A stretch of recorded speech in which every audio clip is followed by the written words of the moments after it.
കടമെടുപ്പ് പരിധി പരാതി കേരളത്തിന് മാത്രമെന്ന് കേന്ദ്രം കോടതിയിൽ. കേന്ദ്രം സാമ്പത്തികമായി ഞെരുക്കുന്നുവെന്ന് കാണിച്ച് കേരളം സുപ്രീം കോടതിയിൽ സമർപ്പിച്ച ഹർജിയിൽ മറുപടിയുമായി കേന്ദ്ര സർക്കാർ.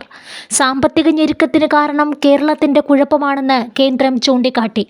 മറ്റ് സംസ്ഥാനങ്ങൾക്കും കേന്ദ്രഭരണ പ്രദേശങ്ങൾക്കും സാമ്പത്തിക പ്രതിസന്ധിയില്ല. ദേശീയ സാമ്പത്തിക നയം അനുസരിച്ചാണ് കേന്ദ്ര സർക്കാർ പ്രവർത്തിക്കുന്നതെന്നും അറ്റോർണി ജനറൽ മറുപടിയിൽ പറയുന്നു. ഹർജിയിൽ ഇടക്കാല ഉത്തരവിൻ്റെ ആവശ്യമില്ലെന്നും ഹർജി നിലനിൽക്കുന്നതല്ലെന്നും കേന്ദ്രം ചൂണ്ടിക്കാട്ടി. എന്നാൽ ഹർജി നിലനിൽക്കുന്നതാണെന്ന് കേരളവും സുപ്രീം കോടതിയും വ്യക്തമാക്കി. ഹർജി വീണ്ടും മാർച്ചിൽ പരിഗണിക്കാൻ നിശ്ചയിച്ചു. എന്നാൽ ബജറ്റ് വരുന്നതിനാൽ അടിയന്തരമായി കേൾക്കണമെന്ന് കേരളം ആവശ്യപ്പെട്ടു. ഹർജിയിൽ ഒരാഴ്ചയ്ക്കകം രേഖാമൂലമുള്ള സത്യവാങ്മൂലം അറ്റോർണി ജനറൽ സുപ്രീം കോടതിയിൽ സമർപ്പിക്കണം. ഫെബ്രുവരി 16-ന് ഹർജി വീണ്ടും പരിഗണിക്കും.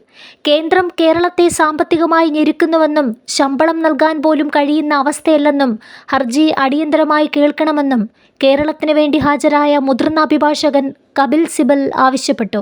എന്നാൽ ബജറ്റുമായി ബന്ധമില്ലെന്നും പരാജയം മറച്ചുവെക്കാനാണ് ശ്രമമെന്നും അറ്റോർണി ജനറൽ ആരോപിച്ചു. ധനകാര്യ മാനേജ്മെന്റിലെ പരാജയം മറയ്ക്കാനാണ് കേരളം സ്യൂട്ട് ഹർജിയുമായി സുപ്രീം കോടതിയെ സമീപിച്ചതെന്നും അറ്റോർണി ജനറൽ കോടതിയിൽ ചൂണ്ടിക്കാട്ടി. അതേസമയം അടിയന്തരമായി കടമെടുക്കാൻ അനുവദിക്കുന്നതിന് ഇടക്കാല ഉത്തരവ് ഇറക്കണമെന്ന ആവശ്യം കേരളം ഇന്നും സുപ്രീം കോടതിയിൽ ഉന്നയിച്ചു.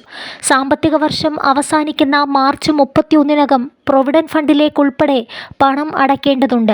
ഇതിനു പുറമെ പെൻഷൻ ഉൾപ്പെടെ നൽകേണ്ടതുണ്ട്. അതിനാൽ അടിയന്തരമായി ഇടക്കാല ഉത്തരവിനായി നൽകിയ അപേക്ഷ പരിഗണിക്കണമെന്ന് കപിൽ സിബൽ ആവശ്യപ്പെട്ടു.